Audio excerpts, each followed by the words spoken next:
Hello मेरे प्यारे दोस्तों, कैसे हैं सब आप लोग। अब हम लोग आ गए हैं बेटा अपने आखिरी लेक्चर पे, chapter number 6 thermodynamics class 11 chemistry के लास्ट लेक्चर पे आ गए हैं, जिसमें हम लोग पढ़ेंगे standard Gibbs free energy and equilibrium constant. Basically हम लोग लास्ट लेक्चर में पढ़ा था कि जो डेल्टा जी होता है वो delta H minus T delta S के बराबर होता है, राइट मेरे प्यारे बच्चों। ओके, और स्पॉन्टेनियस रिएक्शन के लिए हमने देखा था कि डेल्टा जी मेरा निगेटिव आता है, राइट। और नॉन स्पॉन्टेनियस के डेल्टा जी कैसा होगा, पॉजिटिव। अगर कंडीशन इक्विलिब्रियम में है, अगर हमारी रिएक्शन इक्विलिब्रियम में है तो डेल्टा जी मेरा कैसा होगा, जीरो। डेल्टा जी कैसा होगा, जीरो। ये सारी चीजें हमने देखी थी। ओके, अब हम पढ़ेंगे standard Gibbs free energy. Standard Gibbs free energy का मतलब है अगर हमारी रिएक्शन एट 298 केल्विन टेम्परेचर पे हो रही है और प्रेशर है 1 atm, इसको बोलते हैं स्टैंडर्ड कंडीशन। तो हमारा डेल्टा जी हो जाएगा delta G not standard, delta H हो जाएगा delta H not, delta S हो जाएगा डेल्टा एस नॉट। ये होता है standard Gibbs free energy at 298 kelvin और प्रेशर है 1 atm। इन पे ये हमारी कंडीशंस होगी। यहां पर लिख दी डेल्टा जी नॉट बोल सकते हैं आप, standard Gibbs free energy of reaction R लगा दिया। अब जैसे मान लीजिए मैंने एक एग्जांपल लिया कि हमारी रिएक्शन हो रही है ए से A प्लस 2B और ये हमको दे रहा है 2C प्लस 3D। ओके, तो इस रिएक्शन का अगर मुझे डेल्टा जी नॉट निकालना है तो मैं कैसे निकाल सकता हूं। याद करिए डेल्टा जी क्या होता है, फाइनल माइनस इनिशियल, राइट, यही होता है। अब नॉट है तो यहां नॉट लग जाएगा, राइट, नॉट है तो नॉट लग जाएगा। लेकिन यहां पर होगा क्या, जीएफ माइनस जीएफ, इसमें क्या है, रिएक्शन के अकॉर्डिंग चलिए। रिएक्शन में क्या होगा, प्रोडक्ट माइनस इनिशियल, क्या लिखेंगे, delta G not of product, delta G not.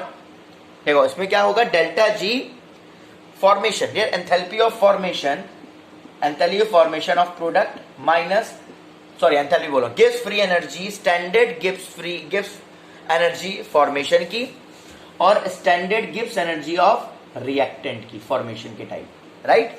यही होता है फाइनल माइनस इनिशियल। अब फाइनल यहां पर प्रोडक्ट है, फाइनल माइनस क्या है, यहां पर फाइनल क्या है, प्रोडक्ट है। तो लिखेंगे यहां पर 2C प्लस 3D, जो भी इसकी वैल्यूज दी गई होंगी, और A प्लस 2B। ओके, तो प्रोडक्ट माइनस इनिशियल लिख सकते हैं delta G not formation of product और delta G not formation of reactant minus में। ओके, ऐसे ही हम लोग एंथैल्पी लिख सकते हैं डेल्टा एच नॉट कैसे लिख सकते हैं, रिएक्शन का delta H not formation of product minus delta H not formation enthalpy of formation of reactant, ऐसे निकाल सकते हैं। ऐसे ही डेल्टा एस निकाल सकते हैं, राइट, फाइनल माइनस इनिशियल करके, राइट। चलिए एक एग्जांपल लेते हैं, यहां मैंने ड्रॉप नॉट लगा दूं और मैंने एक फॉर्मूला पढ़ा, डेल्टा जी नॉट का क्या होता है, delta G formation of product minus delta G formation reactant not, और डेल्टा एच का फॉर्मूला क्या पढ़ा मैंने, delta H not formation of product minus delta H not formation of reactant. Okay, ये देखा था। अब मेरे पास एक रिएक्शन है, मान लीजिए ये मेरे पास फॉर्मूले थे। ओके, मेरे पास रिएक्शन है I2 प्लस H2, ये गैस स्टेट है इसकी, ये सॉलिड स्टेट है, आपको देती है 2HI, ठीक, और प्लस S। एक चीज मैं आपको बता दूं, ध्यान रखिएगा, हमने पिछले भी एक आध क्वेश्चन से पढ़ी थी, जो हमारी एंथैल्पी ऑफ, जो हमारी स्टैंडर्ड गिब्स फ्री एनर्जी है फॉर्मेशन एलिमेंट की, जो एलिमेंट हमारे स्टैंडर्ड स्टेट मतलब कॉमनली ऑब्जर्व स्टेट में पाए जाते हैं, जो हमारे एलिमेंट हैं जो अपनी कॉमनली स्टेट में पाए जाते हैं, मतलब जो उनकी ओरिजिनल स्टेट होती है, डेल्टा जी फॉर्मेशन, मैं बता दूं, delta G not formation of element वो एलिमेंट उनकी डेल्टा जी, समझिएगा ध्यान से, delta G not formation of element in standard state. In standard state मतलब जो उनकी ओरिजिनल स्टेट होती है, जैसे कोई भी एलिमेंट है मेरे पास, जैसे मान लीजिए कॉमनली ऑब्जर्व स्टेट जैसे O2, N2 गैस में पाए जाते हैं, गैस में पाए जाते हैं H2, ये इनकी कॉमनली फाउंड स्टेट है, इन स्टेट में पाए जाते हैं I2। तो इन लोगों के लिए जो डेल्टा जी नॉट होता है वो 0 होता है। क्या बोला मैंने? जो हमारी standard Gibbs free energy formation की है एलिमेंट की, जो अपनी स्टैंडर्ड स्टेट में पाए जाते हैं, मतलब जो उनकी कॉमन स्टेट होती है, जैसे आपको पता है O2 की गैस ही होती है, N2 की गैस ही होती है, H2 की गैस होती है, I2 की गैस होती है, तो अपनी कॉमन स्टेट में पाए जाते हैं। कॉमन स्टेट में, जैसे मैंने एग्जांपल ले लूँ एक ब्रोमीन गैसीय स्टेट, लेकिन ये इसकी स्टैंडर्ड स्टेट नहीं है, इसकी स्टैंडर्ड स्टेट होती है लिक्विड। ब्रोमीन जो है वो लिक्विड में पाया जाता है, तो इसकी डेल्टा जी नॉट 0 नहीं होगी। तो वो एलिमेंट जो अपनी कॉमनली स्टैंडर्ड स्टेट में पाए जाते हैं, जैसे O2, N2, I2 मैंने आपको एग्जांपल दिए, उनका डेल्टा जी नॉट 0 होता है। ठीक है, ध्यान रखिएगा, ये मैंने पॉइंट आपको बताया है। पेन कॉपी लेके बैठा करिए पढ़ने के लिए, ऐसे ही पर ईयरफोन लगा लिया है और बस आराम से मस्त वीडियो देख रहे हैं, कहानी चल रही है यहाँ पर, तो पढ़ा थोड़ी ना रहे हैं हम लोग, मजे मार रहे हैं। क्यों? कॉपी पेन लेके बैठिए, तभी समझ में आएगी सारी चीजें, वरना नहीं समझ में आएंगी। समझ में आ रहा है भावना जी, भानवर जी, निशा जी, लोकाक्षी जी, जय, Bhavesh, getting me or not? And everyone all out there जो भी वीडियो देख रहे हैं, पेन कॉपी लेके बैठा करिए बेटा। चलिए सॉल्व करते हैं। हमें निकालना है इस इक्वेशन का, हमें बोला गया है डेल्टा जी नॉट जो है वो HI का दिया है, कितना दिया है मुझे, ये इन्होंने 1.8 यूनिट दी गई है जूल पर मोल। ओके, उसके बाद मुझे दिया है डेल्टा जी नॉट H2S, ये H2S सॉरी H2S का दिया है मुझे 30 जूल पर मोल, सॉरी किलो जूल। अब ये किलो जूल को आप बदलोगे जूल में तो इंटू 1000 कर दोगे आप, तो जूल पर मोल हो जाएगा, राइट। ओके, अब मुझे निकालना है delta G not of the reaction, reaction का डेल्टा जी नॉट निकालना है। अब फॉर्मूला हमने क्या पढ़ा है, डेल्टा जी नॉट निकालना है, राइट। और डेल्टा जी नॉट का फॉर्मूला क्या होता है, आपने पढ़ा है, डेल्टा जी नॉट का फॉर्मूला होता है, तो जैसे कि हमने अभी बेटा फॉर्मूला मैंने ऊपर यहां लिखा हुआ है, डेल्टा जी नॉट का फॉर्मूला ये देखिए, डेल्टा जी नॉट का फॉर्मूला होता है delta G not formation of product minus delta G not formation of reactant, right, ये होता है। अब मुझे ये बताइए delta G not formation product में क्या क्या दिया है, इसमें HI दिया है और S दिया है। और एक बात समझिए, मैंने क्या बोला था, वो एलिमेंट जो अपनी स्टैंडर्ड स्टेट में पाए जाते हैं उनका डेल्टा जी नॉट क्या होता है, 0।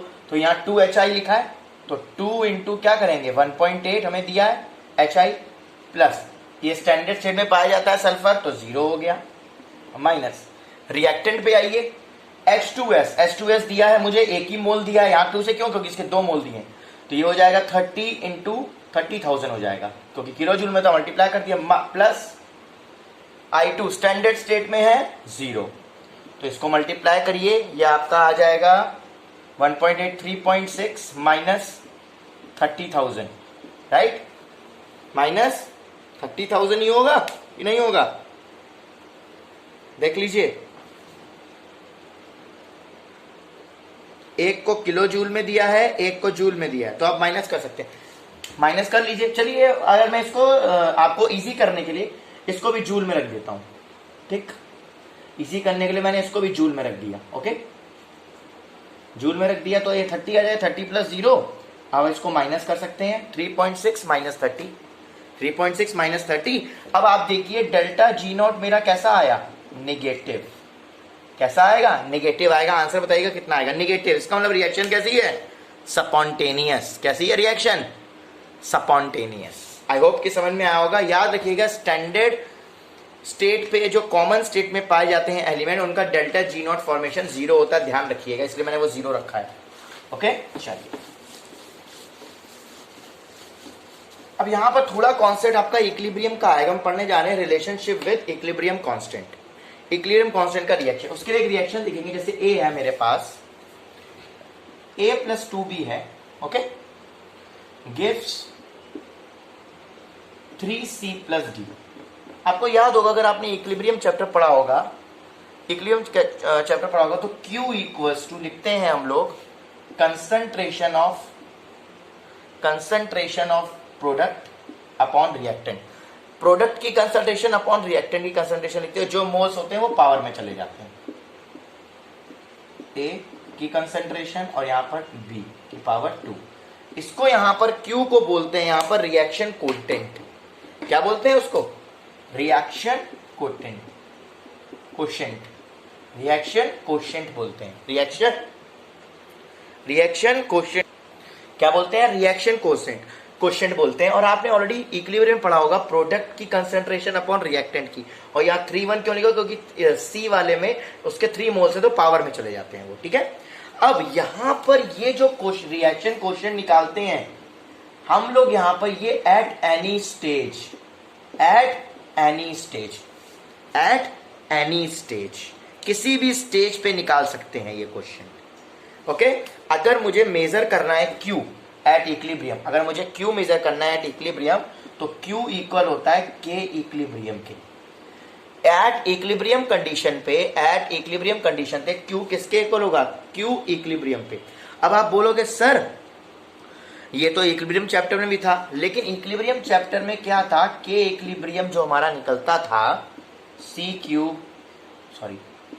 क्यूब D1 और A और B की पावर 2, ये जो था K इक्विलिब्रियम जो निकलता था, जो इक्विलिब्रियम चैप्टर में पढ़ा था, ये सिर्फ और सिर्फ जब इक्विलिब्रियम आता था, ये फॉर्मूला तभी यूज होता था जब आपका इक्विलिब्रियम कंडीशन आती थी। ये इक्विलिब्रियम चैप्टर में ये फॉर्मूला पढ़ा था, K equilibrium is equal to C cube D की power 1 product concentration upon reactant की। ये फॉर्मूला तब यूज होता था वहां पर जब आपकी कंडीशन क्या आती थी? सिर्फ इक्विलिब्रियम। बट हम जो यहां पर पढ़ रहे हैं क्वेश्चन Q जो है reaction coefficient equilibrium constant relation, वो किसी भी स्टेज पे ये फॉर्मूला लग सकता है। किसी भी इक्विलिब्रियम स्टेज पे नहीं लगेगा, सिर्फ इक्विलिब्रियम स्टेज पे नहीं लगा रहे हैं, किसी भी स्टेज पे अगर ये फॉर्मूला लगा के हम लोग बता सकते हैं Q की वैल्यू रिएक्शन कोएफिशिएंट की। लेकिन ये जो इक्विलिब्रियम चैप्टर में जो फॉर्मूला पढ़ा था, सर ये फॉर्मूले दोनों सेम है, अलग क्या अंतर ये है कि ये फॉर्मूला लगता था इक्विलिब्रियम चैप्टर वाला इक्विलिब्रियम जब आता था तब, लेकिन हम जो फॉर्मूला पढ़े हैं वो किसी भी रिएक्शन की किसी भी स्टेज पे हम लोग Q की वैल्यू निकाल सकते हैं। अंडरस्टूड? चलिए, आई होप कि इतना आपको समझ में आया होगा। नोट कर लीजिए, कॉपी पेन लेके बैठा करिए। ये हम जो पढ़ेंगे वो किसी भी स्टेज पे Q निकाल सकते हैं, राइट। तो एक फॉर्मूला होता है, हमें पता है, delta G is equal to delta G naught. एक फॉर्मूला हम लोग पढ़ेंगे, delta G is equal to delta G naught plus RT log base Q। ये फॉर्मूला हम लोग को पढ़ना है, delta G is equal to delta G naught plus RT log base E। अब समझिए इक्विलिब्रियम, एट इक्विलिब्रियम कंडीशन पे अगर मेरे पास इक्विलिब्रियम कंडीशन है तो डेल्टा G 0 हो जाएगा, आपको पता है। तो ये 0 हो जाएगा, तो हम क्या करेंगे, डेल्टा, यहां 0 लिख दीजिए, कंफ्यूज हो जाएंगे आप लोग, RT log base E cube, इधर कर देंगे delta G not minus RT log base E cube, यही होगा, राइट। ओके, और आपको पता है लॉग बेस E होता है हमारे पास, लॉग बेस E मान लो M is equal to 2.303 log base 10 M, ऐसे लिख देते थे हम लोग। अभी मैंने आपको बताया था स्टार्टिंग में बहुत सारे डेरिवेशन किए थे, राइट। तो हम लोग यहाँ लिख सकते हैं delta G log base E को बेस 10 में चेंज करना है, तो ये आ जाएगा माइनस का 2.303 RT लॉग बेस 10 Q। और Q किसके इक्वल लिखा था हमने पीछे बताया था? K इक्विलिब्रियम के, तो ये रिलेशन आ गया मेरा delta G not standard gives free energy और K इक्विलिब्रियम के बीच में। आई होप कि ये चीजें आपको समझ में आई होंगी, राइट। चलिए नोट कर लीजिए, एक न्यूमेरिकल करते हैं। बोल रहा है कि हमारे पास एक रिएक्शन है जो ए से बी हो रही है। ये जो सिंबल होता है ये इक्विलिब्रियम का सिंबल होता है, ठीक है ना। तो डेल्टा एच नॉट रिएक्शन का हमें दिया है माइनस का 54, मुझे दिया है 54.07 किलो जूल पर मोल, ठीक। और इसको जूल में बदलना पड़ेगा तो माइनस 54.07 इंटू 10 की पावर 3 1000 से हो जाएगा, राइट। अब मुझे दिया है delta S not, entropy, standard entropy 10 joule per mole, ठीक है। और आर की वैल्यू मुझे दी गई है 8.314, ओके, जूल पर मोल पर केल्विन। और टेम्परेचर है 298 केल्विन, प्रेशर है 1 atm। और बोल रहे हैं 2.303 इंटू 8.314 और इंटू 298 को मल्टीप्लाई करेंगे तो 5705 आएगा, ये हमें बोल दिया है इसमें। अब बोल रहा है अब आपको निकालनी है फाइंड लॉग बेस 10 के इक्विलिब्रियम, इसकी वैल्यू निकालनी है। तो ठीक है भैया, हमें एक फॉर्मूला पता है, मैंने आपको एक फॉर्मूला बताया हुआ है कि delta G naught is equal to minus 2.303 R T log base 10 के इक्विलिब्रियम।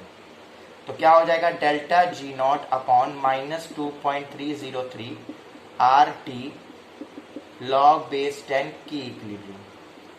मुझे आर की वैल्यू पता है, टी की वैल्यू पता है 2.30, मतलब मुझे डेल्टा जी नॉट नहीं पता, राइट। तो डेल्टा जी नॉट निकालने का तरीका मैंने आपको बताया था, इधर मैं करता हूं। Delta G naught is equal to delta H naught minus T delta S. Delta G naught की वैल्यू कितनी है मेरे पास, निकालनी है। डेल्टा एच नॉट दिया है माइनस 54.07 इंटू 10 की पावर 3 माइनस टी दिया है 298 केल्विन, राइट। और डेल्टा एस दिया है 10, यही दिया है। तो जब इसको सॉल्व करेंगे हम लोग तो डेल्टा जी नॉट मेरा आएगा ये माइनस का 57050, राइट। सारी वैल्यूज दी गई थी, टेम्परेचर 298, अब यहाँ पुटअप कर देंगे तो ये आएगा माइनस का 5705 माइनस का 2.303 इंटू आर 8.314 इंटू टेम्परेचर 298। अब एक चीज देखिए, ये इसका रिजल्ट इन्होंने मुझे दिया है तीनों का 5705, तो यहाँ पुटअप कर देंगे तो माइनस का 5705 डिवाइडेड बाई 57050, नीचे आएगा 5705, माइनस माइनस कैंसिल करेंगे तो ये 10 आ गया। कितनी वैल्यू आ गई मेरी, 10 आ गई। लॉग 10 इक्विलिब्रियम की कितनी वैल्यू आ गई, 10। आई होप कि न्यूमेरिकल पहले हमने क्या किया बेटा, ये वैल्यू दिया गया था हमें क्वेश्चन में, फॉर्मूला होता है डेल्टा जी नॉट माइनस, तो delta G not upon minus 2.303 R T log base 10 की, ये निकालना। डेल्टा जी नॉट कैसे निकालते हैं, delta H naught minus T delta S. Delta H not दिया था माइनस 54.07 और किलो जूल तो जूल में बदला 10 की power 3 minus temperature 298 into delta S दिया था 10, तो ये आ गया माइनस 57050। तो उसके बाद यहाँ वैल्यू पुटअप कर दी, आपका आंसर आ गया 10। आई होप कि इतना समझ में आया होगा। यहाँ पर आपका चैप्टर थर्मोडायनेमिक्स समाप्त होता है, उसकी समाप्ति होती है। हाथ जोड़िए और शांति से इसको एक बार रिवाइज करिए सारे चैप्टर्स। हे भगवान मुझे ये चैप्टर अच्छे से समझा दे, सारी वीडियोस अच्छे से देखिए। कोई डाउट हो कमेंट सेक्शन में बताइएगा। मैंने इंस्टाग्राम आईडी भी अपनी डिस्क्रिप्शन में दी हुई है, अगर आपको कोई डाउट होता है तो you can direct message me on Instagram. Okay, till then bye bye, take care. Next chapter के साथ मिलेंगे, चैप्टर नंबर 7 अब हम लोग पढ़ेंगे। चैप्टर नंबर 6 हम लोग को कंप्लीट हो गया है, चैप्टर नंबर 7 पढ़ेंगे हम लोग। Okay, till then bye bye, take care, good night.